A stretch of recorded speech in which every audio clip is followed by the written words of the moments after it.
Okay, for this project, we're going to make a demo of a bouncing ball, and we're going to learn about some tricks about keyframing, how to add some distortion and acceleration and deceleration, add a shadow, and using something called a track matte. So let's start by making a new project, and I'm going to save it right away. I'll put it in its own folder. I'm going to call it ball, and I'm going to call the project bouncing ball.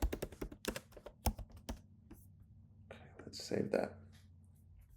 Okay, first thing we're going to do is we're going to make a ball that will bounce.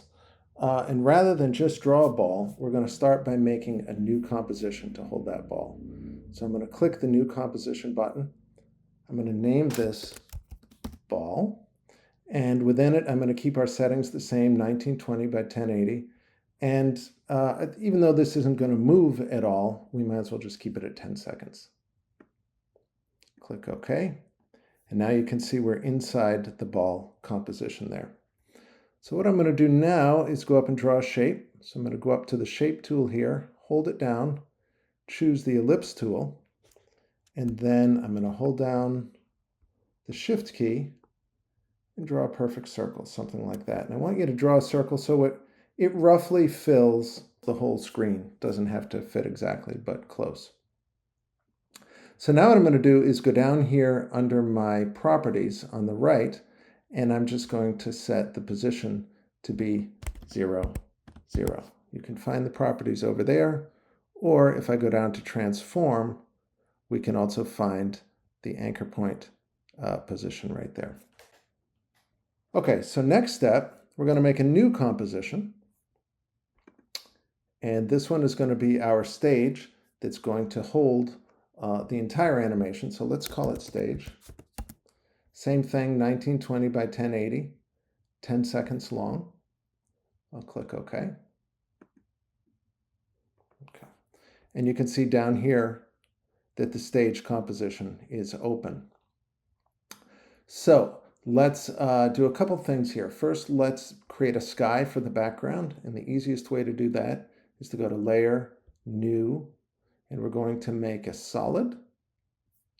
And I'm going to choose a nice sky blue here, something kind of like that. And I can either take the name that it gave me, or I'm going to actually call it sky. There we go. And so now we have a solid color layer sitting inside our stage composition. Let's also put some ground on there. So to do that, I'm going to draw a rectangle. Now you're going to notice when I do this that something funky is going to happen. First thing I want you to notice is the cursor. Notice how the cursor has something that looks almost like a layer mask icon next to it? Well, that's actually what it is. It means that we're going to be creating a mask. And if I go to draw my rectangle now, you see I don't get exactly what I was looking for. In fact, it's masking the sky layer. I don't want that. We're going to get to masking next week, and we're going to cover it in depth. But for now, the thing I want you to understand is that when you have a shape selected, like our solid color layer, when I go to draw a new shape on top of it, by default, it's going to try and mask it if that shape is selected. So the problem is that the sky layer is selected here. If I click my selection tool, just click away and turn it off. Now when I go to draw my rectangle, you'll see that the icon has changed. Instead of it being a little layer mask icon, now it's a small star. And that's an indication that I'm going to draw a shape. That's exactly what I want to do here. I'm going to draw a rectangle over the bottom, and I'm going to go up and change the fill so that it's green. Maybe something kind of like that. Okay, so good idea to name this as soon as I make it. Get in the habit of always naming your layers in After Effects because, trust me, it's so easy for things to get out of hand. It'll happen quicker than you think. So the easiest way to rename a layer is once it's selected, just tap the Return or Enter key. Select it, Return or Enter. That'll automatically put you in rename mode. And I'm just going to call it ground here. Okay, so now I've got a comp called stage, and it's got a green rectangle in it called ground, and a solid color layer called sky in the background. Okay, Now what we're going to do is we're going to add our ball to this. And we're not just going to draw a ball, we're going to bring in the ball comp that we made before. And you'll see why a little later, that it's important that we're using a comp instead of just drawing the shape. So I'm going to drag ball down here and I'm going to put it on top of ground and sky. And I can see that it's a little too big. That's okay. So what I'm going to do is I'm going to transform it, and I'm going to ask you to use these same settings. I'm going to bring it down to 40% on the horizontal and the vertical. And then I'm going to pick it up. I'm going to move it over to the left here, right up against the left edge, partway down the grass there, something like that. Okay. Now the idea is we're going to make this ball bounce up and down. And as we do, we're going to want to make it sort of squish and stretch. By default, we have a center point here on the ball that sits directly in the center of the shape. For what we're going to do, the way that we want this ball to squish and move, we actually want the center point to be down near the bottom of the ball where it hits the ground. So to do that, it's actually pretty easy to do. We have to use this weird tool up here. It's a normal tool with a weird name called the pan behind tool, also known as the anchor point tool. And every shape that you make in After Effects has an anchor point. This is the reference point that After Effects is going to use when it moves or animates the shape, or especially when it rotates it. We want to actually move this anchor point to the bottom. So the way to do that is to select the pan behind anchor point tool, click on that center point. I'm going to drag it right to the bottom edge there. This is going to be really important a little bit later. Okay, next step, we want to move the ball. We're going to make it bounce up and down, and then we're going to make it move from left to right. So to do that, we're going to need to go down to the position properties for the ball. Okay. By default, the X and Y positions move as a set. So when we make a new keyframe, we get a new X and Y position, and another keyframe, it's a new X and Y position. What we want to do is have After Effects treat the X and Y positions independently so that we can move one without affecting the other. And the trick for that is to either right-click if you're on a PC or control-click if you're on a Mac on the position property, and then go up and choose separate dimensions. And you'll see where we had a position property before, now we have two, an X position and a Y position. Okay, so first thing we're going to do is we're going to keyframe the Y position. So I'm going to click the stopwatch to create a keyframe. Notice it automatically creates one for the X as well. Then what I'm going to do is I'm going to take this keyframe, I'm going to click on just the Y there. I don't want the X, so I can click away to deselect the X. Click on the Y, I'm going to copy it with Command-C or Control-C, and then I'm going to move forward to about 1 second, and I'm going to paste it there. And the advantage of copying and pasting is that I get exactly the same settings on both. Now what I'm going to do is I'm going to create a new keyframe that lives halfway between them. So I'm going to move to about half a second here. I'm going to create a keyframe, and then using my arrow keys, I can hold down the Shift key to make this move more quickly. I'm going to nudge it up until it's pretty close to the top of the screen. So what we've made here is, if I play this, a simple up and down movement. It doesn't really look like it's bouncing yet because we haven't added a lot of physics to it. But the next things we're going to do are going to be all about simulating those physics so this feels more real. Okay.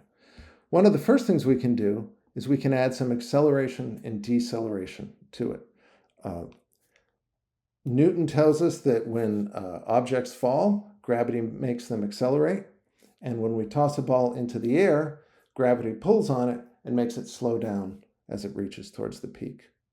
So we want to go to that middle frame, always get in the habit of using these left-right keyframe buttons instead of dragging your playhead. I know it's tempting to just do it this way, but the problem is if you don't get it exactly right, you can end up creating a second keyframe there that can make it really messy. So if you use these arrows, you'll know you're always exactly on the keyframe. And what we want to do here is add our old friend Easy Ease. So Control or right click on there, go to Keyframe Assistant and choose Easy Ease. And that's going to add a natural deceleration up to that point and then an acceleration out of that point. So if we play it again, you'll see it'll slow down as it goes to the top and speed up as it goes to the bottom. Okay, so pretty good. I wish that was a little more extreme, and this will happen sometimes where Easy Ease will sort of do a default acceleration, deceleration, but it won't be enough, and you'll want to tweak how fast it does that. The trick to doing that is to use something called the graph editor, and it can seem a little scary at first, but it's really not that bad. So what I want to do is make sure my keyframe is selected here, the one with the Easy Ease. And I'm going to go up here and click the graph editor button. And you can see that here's a graph of the speed of this, how it's going to go at a fairly constant speed, and then it's going to slow down as it hits that point, and then speed up a little bit, and then it's going to go much faster. I want it to linger a little more at the top, which means it's going to slow down when it gets to the top of the throw, but the time between the top of the throw and when it lands is then going to have to be much shorter. So it will give the effect of making the whole Easy Ease effect more extreme. To do that, I'm just going to grab one of these handles, pull it out a little bit to the right, grab this one, pull it out a little bit out to the left. And if I play this now, you'll see the effect is more pronounced. That might even be a little too much. I'm going to bring it back in, maybe just a little bit. You can decide how much of it you want. Something like that feels a little bit better. Yep, that's good. Okay, so now I can click this to get out of the graph editor. Okay. So now the ball moves up and down, but it kind of, it's not doing it in a realistic way, partly because we're not applying any physics to it. So in reality, when the ball impacted the ground, it would kind of squash out a little bit. It would compress and it would maybe get a little bit wider. And likewise, as it was moving up towards the peak, the acceleration of being thrown up might make it stretch out a little bit. So here's what we're going to do. We're just going to scale it slightly on these 3 points. So I'm going to go back to my first keyframe here. And let's see, I'm going to go to my scale property. I'm going to keyframe it to turn it on. And now I want to make 2 more scale properties here. So what I'm going to do is I'm going to copy this keyframe, Command C. Actually, cancel that. So what I'm going to do is I'm going to use my Y position keyframes so I know exactly where to create my scale position keyframes. So to do that, I'm going to use the right arrow on Y position. I'm going to create a new scale keyframe there, and then one more time, and a new one there. And now I know they're exactly lined up. Now what I'm going to do is go to the first one here, and I'm going to make the scale on this slightly wider and slightly shorter. If I try and adjust one of these values as they are, both are going to be adjusted at the same time, so it's important first that I unchain them, that I unlink them. And now what I'm going to do here is I'm going to set this first frame to be, instead of 40% wide, 50% wide. So it gets a little wider. The second thing I'm going to do is I'm going to scale it. And by default, if we hadn't moved the center point, the anchor point of this object, when I scaled it on the Y direction, it would scale in and out from the center. But because we moved that center point to the bottom,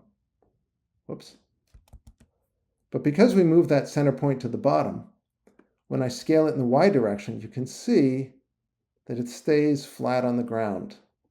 That bottom edge stays fixed, It's only the top edge that's moving.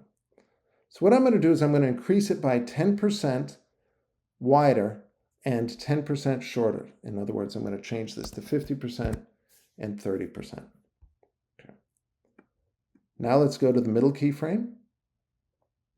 So I'll click the button to move to the middle frame, and here I'm going to swap it. I'm going to make it 30% wider, but 50% taller. So now it's kind of stretched. And then finally, let's go to the last keyframe and return it back to 50% wider, 30% taller. Okay, so basically, we end up with that kind of shape. It compresses when it nears the ground, it stretches near the top. Okay, we get something that's pretty close. If I play it, okay, it's kind of believable. To help this out, let's do the same thing and add some easy ease to the middle frame. And that will match the speed of the motion, so this will feel a little more realistic. It kind of lingers at the top, stretched out before it falls to the bottom again. Okay, so the next thing we want to do is we've got a ball that bounces up and down once. We want to repeat this a number of times so that it bounces left to right across the screen. So essentially, if you look at what we've made, our first keyframes and our third keyframes are identical in both the Y position and the scale. If I want to repeat this motion all the way down the timeline, I just need to continually duplicate the second and third keyframes on each layer. So what I'm going to do is I'm going to drag a rectangle around them to copy them, or to select them, Command C to copy them. And then I'm going to move out to about 1.5 seconds and paste it. And then 2.5 seconds, paste it. 3.5 seconds and paste it. 4.5, and let's go to 5.5. Okay, so if I play this, it's going to bounce up and down over and over again.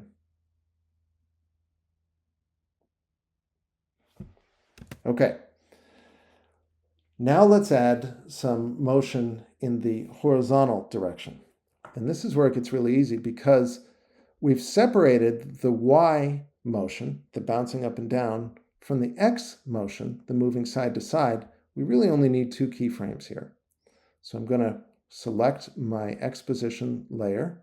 I've got a keyframe there. I'm going to go to the end here where it lands.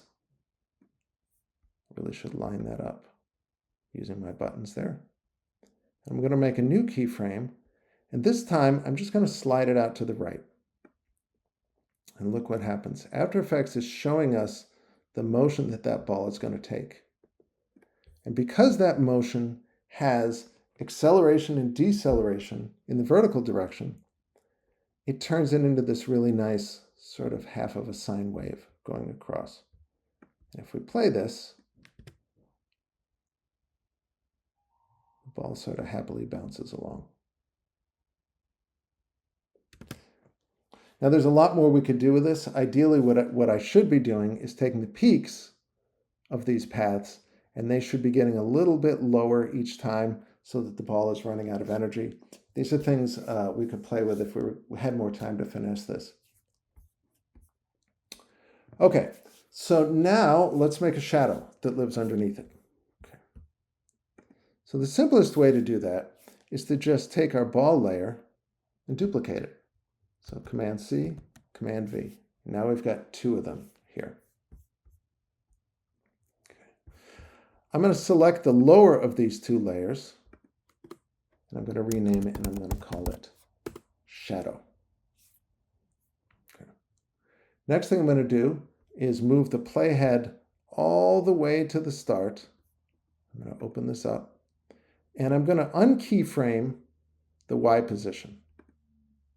I don't actually want this thing to bounce up and down. I want to keep the X movement, but not the Y.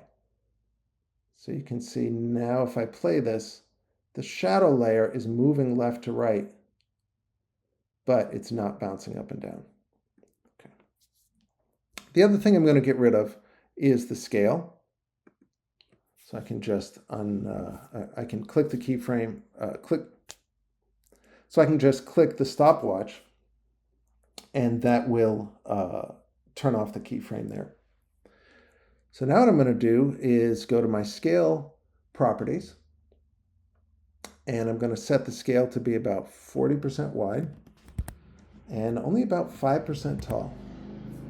So you can see now that it's squished on the vertical. And now if we play it, it's a more convincing shadow. To make that shadow even better, let's add a couple of tricks to it. So I'm going to go over to my Effects and Presets panel.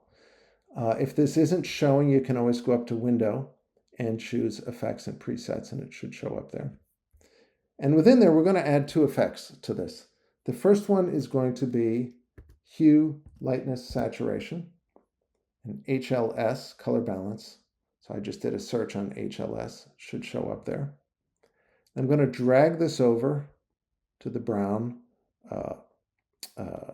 bar on my timeline that indicates my shadow layer. You'll see up here in Effects Controls, the effects for that layer appear. And what I want to do is I want to lower the lightness. I'm going to bring it all the way down to -100. So now you can see I've created a black shadow that follows along. One other thing I'm going to do to make that shadow a little more convincing is I'm going to add a blur, and the type I'm going to add is something called a box blur.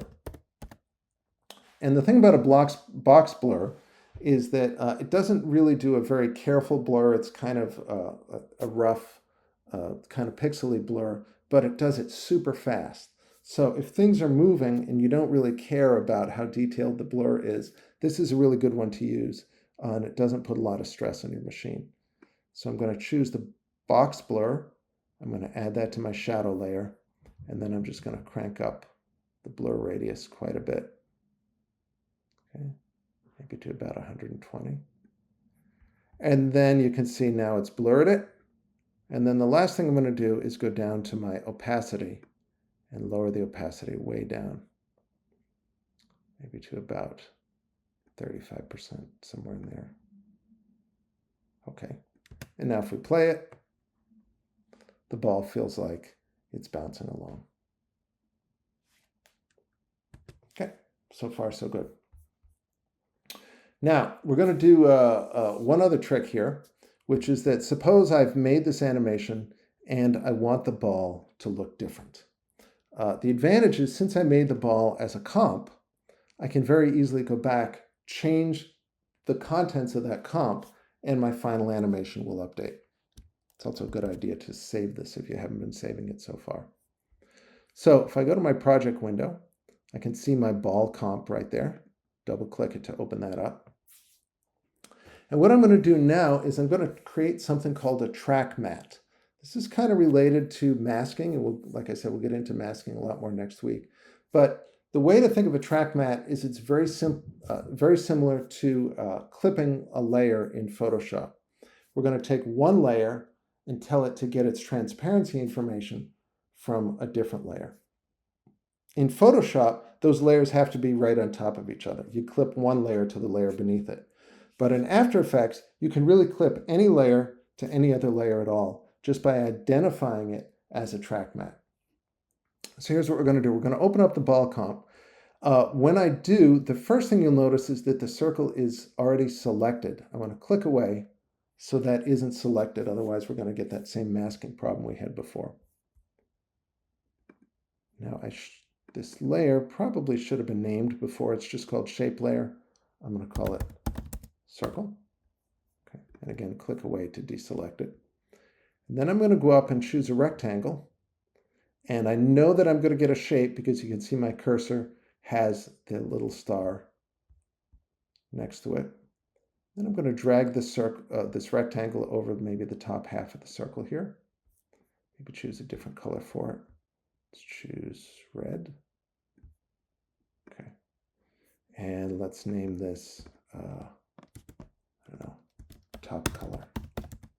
Okay. So right now, these are two separate shapes that live next to each other, the top color and the circle. What I want to do is I want to clip the top color so that it just follows the circle shape. To do that, all we have to do is go down here, and if it's not showing, you hit this toggle switches modes.